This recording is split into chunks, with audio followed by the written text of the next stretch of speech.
안녕하십니까, 장 대표입니다. 자, 소개될 코인은 리플 코인입니다. 자, 리플 코인 오늘 나왔던 뉴스를 먼저 보시면 폭락장 후에 반등의 주도 섹터 솔라나와 리플의 트렌드를 볼 수가 있습니다. 자, 폭락장이었다. 어제 날짜로 정말 엄청난 공포스러운 장이었습니다.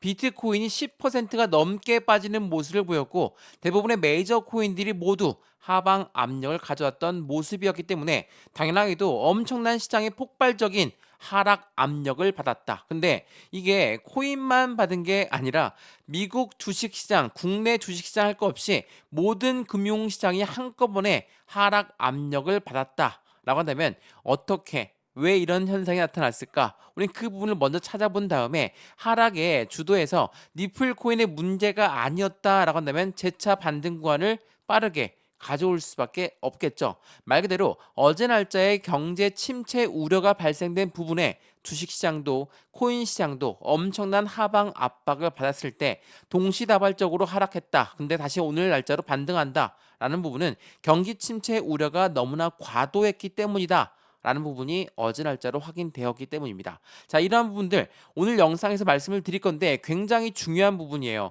시장이 엄청나게 폭락 장세가 나타났을 때 왜 떨어지는가? 그 부분에 따라서 우리는 저가 매수의 기회를 잡아야 되었나? 이 부분을 먼저 판단해야 되는 게 바로 우리가 해야 되는 트레이딩의 대응 전략입니다. 자, 비트코인 하루 만에 5만 5천 달러로 다시 반등하는 모습을 오늘 날짜로 보였죠. 자, 어제 날짜로 경기 침체 우려가 발생되어서 떨어졌다라고 말씀을 드렸는데 이 말인즉슨 주식시장도 그렇고 코인시장도 그렇고 같은 커플링화 되어 있는 모습은 변함이 없다라는 것을 말하고 있습니다. 어제 경제 침체 우려가 다시 한번 긍정적으로 바뀌었던 이유가 뭡니까? 이 경제 캘린더를 보면서 말씀을 이어볼게요. 자, 이게 지난 8월 2일 날짜로 나왔던 부분입니다. 비농업 고용지수가 176K에서 114K로 떨어졌다. 제가 어제도 설명해 드렸는데 이 부분이 뭐냐면 미국 연준이라는 곳은 기준금리를 결정하는 사람들입니다. 근데 요 아이들이 금리를 인하를 안 했어요. 그 이유는 뭡니까?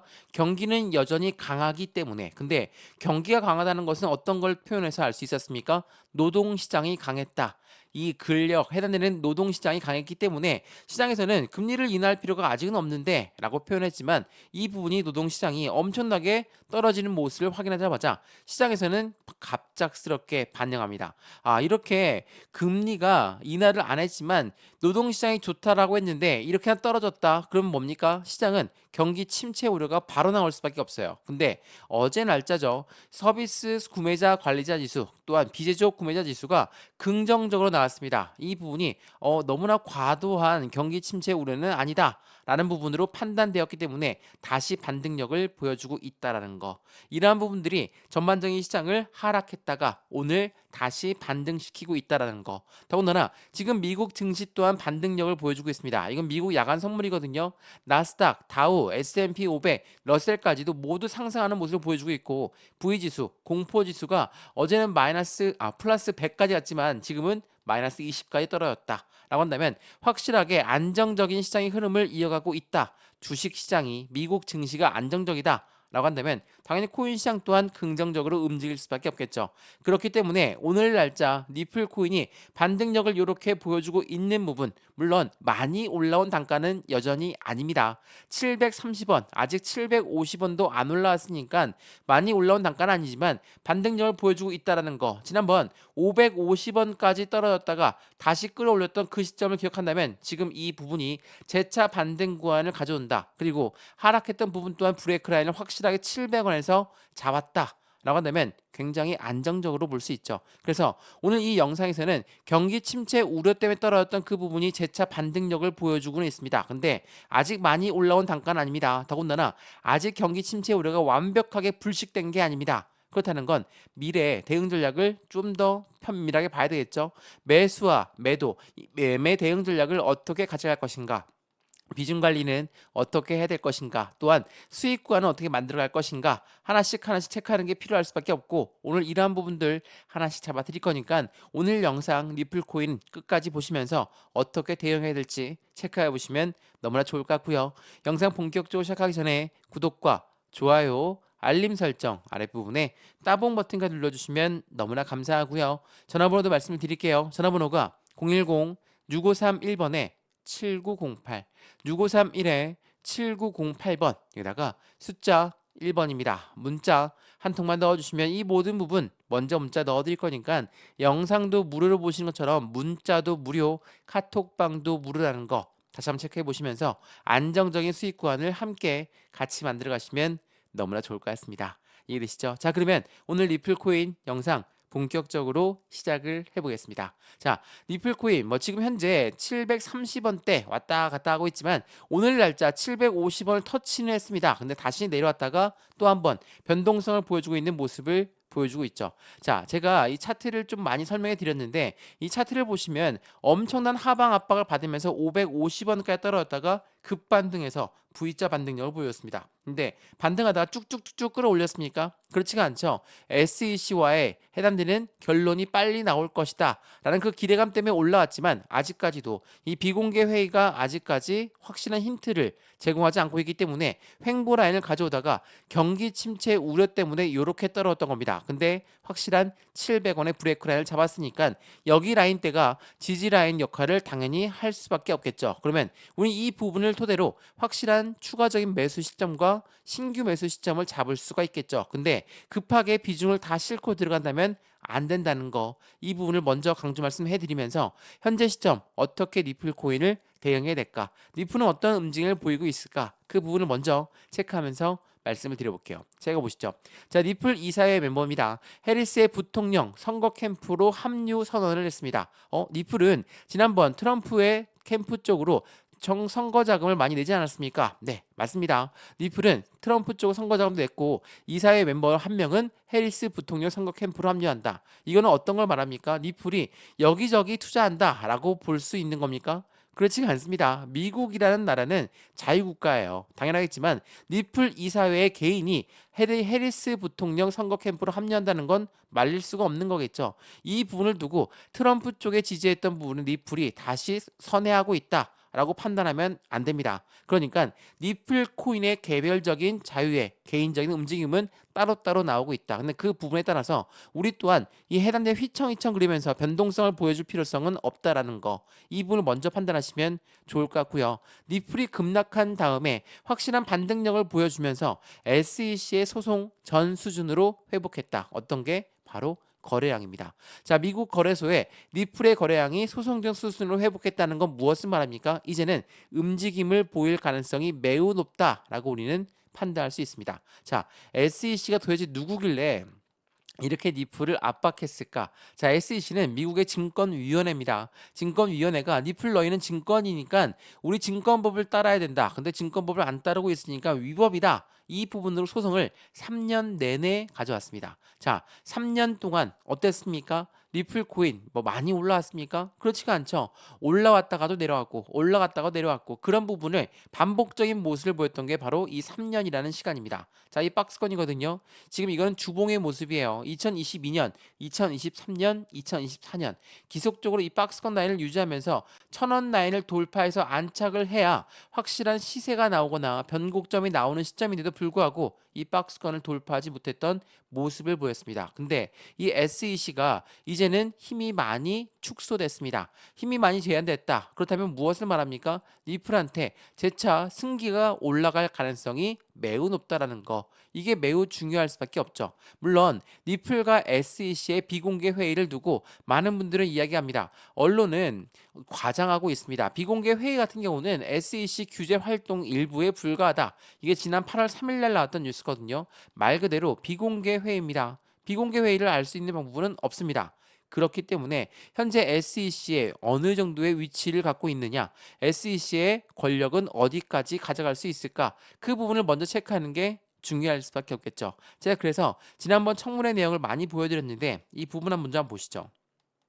자, 제 이 부분은 지난 7월 10일 날 나왔던 청문회에서 나왔던 내용입니다. 자, 미국의 CFTC 위원장, CFTC는 누굽니까? 상품선물거래위원회입니다. 그 위원장이 암호화폐 80%는 증권이 아니다라고 했습니다. 자, 제가 방금 전에 뭐라고 했죠? 리플한테 SEC는 너희는 증권이니까 증권법을 따라야 된다. 근데 이게 리플뿐만이 아닙니다. 대부분의 모든 코인들을 다 너희들도 증권이니까 증권법을 따라야 돼. SEC는 증권위원회입니다. 이 부분으로 시장을 압박했지만 또 다른 기관인 CFTC는 증권이 아니다라고 했어요. 이 말인즉슨 뭡니까?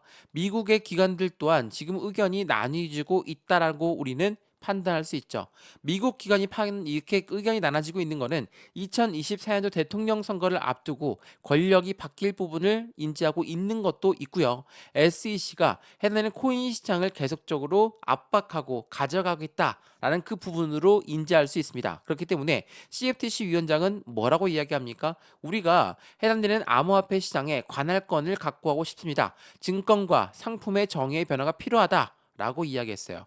CFTC 위원장이 암호화폐 시장 관할을 바란다라는 것은 SEC한테 확실한 가상자산 시장을 권할권을 빼앗아 가겠다라고 볼 수 있죠. 자, 이 이야기를 들은 상원 의원은 뭐라고 합니까? 오케이, 그러면 CFTC 암호화폐 규제권에 부여할 수 있도록 법안을 추진하겠다라고 했습니다. 자, SEC가 얼만큼 힘이 약해졌는지를 보여주는 단면입니다. 당연하겠지만 SEC가 많은 코인들을 어떻게 했습니까? 계속적으로 규제했고 그 부분에 대해서 소송전을 많이 벌였습니다. 근데 가장 유명한 소송전이 뭐였습니까? 바이낸스 건이었어요. 자, 미국 해당되는 코인 거래소의 가장 1등, 글로벌 1등 코인 거래소는 바이낸스입니다. 근데 바이낸스도 SEC한테 소송을 걸렸습니다. 근데 바이낸스 얘네가 판매했던 분에 대해서는 이거는 기각하겠다. 미국 법원이 그 부분을 결정했습니다. 자, 이건 무엇을 말합니까?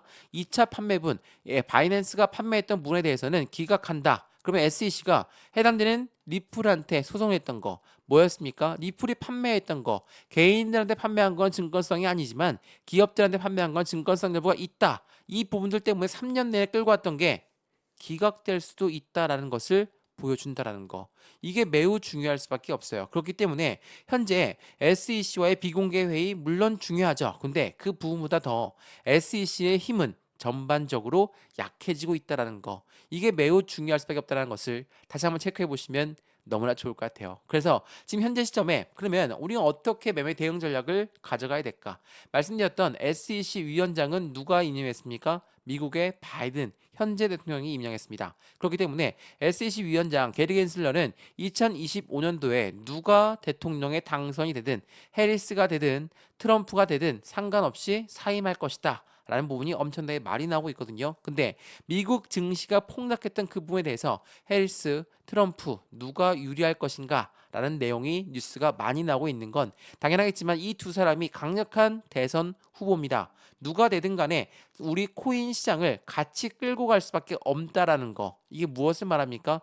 해리스 또한 가상자산 업계를 계속적으로 미팅을 잡고 있어요. 트럼프는 그전부터 뭐라고 했습니까? 나는 가상자산 시장의 대통령이 될 것이다. 이렇게 이야기하면서 가상자산 시장을 끌어올렸죠. 민주당 또한 가만히 있을 수는 없다라는 것은 당연하겠죠.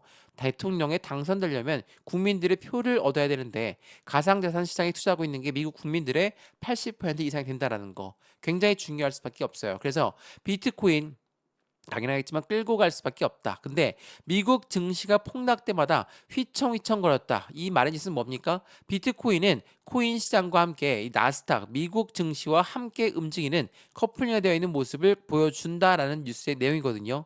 그렇다는 건 현재 시점이 어떻게 움직임을 가져갈 것인가, 미국 증시도 반등력을 보여줄 것인가, 그러한 부분들이 전반적으로 시장에 중요한 단서를 제공할 수밖에 없다라는 거. 이 부분을 체크해 보시면 너무나 좋을 것 같고요. 앞으로 니플 코인은 이 박스권 라인을 어떻게 돌파하는지가 매우 중요할 수밖에 없습니다. 그래서 이 1,000원 라인을 어떻게 돌파할 것인가 그 부분에 따라서 우리의 대응 방법도 틀려질 수밖에 없을 것이고 지금처럼 1,000원을 아직 돌파하지 못했으니까 우리 여기에서 매수와 매도의 관점은 어떻게 가져갈까? 비중 관리는 어떻게 해야 될 것인가? 또한 앞으로 수익권은 어떻게 만들어갈 수 있을까? 하나씩 하나씩 체크하시는 게 너무나 중요할 수밖에 없고 이런 부분들 하나씩 제가 직접 잡아 드릴 거니까 안정적인 투자의 관점을 함께 만들어가면서 니플 코인 앞으로 수익권을 더욱더 극대화되었을 때 1,000원을 돌파해서 변곡점에 나왔을 때 큰 수익을 같이 가져가시면 너무나 좋을 것 같습니다. 이해되시죠? 자, 오늘 리플 코인 영상 여기까지입니다. 영상 유익하였으면 구독과 좋아요 알림 설정 아랫부분에 따봉 버튼을 눌러주시면 너무나 감사하고요. 전화번호도 말씀을 드릴게요. 전화번호가 010-6531번에 7908, 6531에 7908번 여기다가 숫자 1번입니다. 문자 한 통만 넣어주시면 이 모든 부분 먼저 문자 넣어드릴 거니까 영상도 무료로 보신 것처럼 문자도 무료, 카톡방도 무료입니다. 받아보시고 확실한 수익 구간을 함께 만드시면 너무나 좋을 것 같고요. 여기 아랫부분에 링크도 하나 있으니까 클릭하시면 카톡방으로 바로 연결되실 거거든요. 들어와서 실시간 매매 대응 함께해서 안정적인 투자를 함께 만들어 가시면 너무나 좋을 것 같습니다. 이해되시죠? 영상 여기까지입니다. 언제나 성공적인 투자 정말 진심으로 기원합니다. 감사합니다.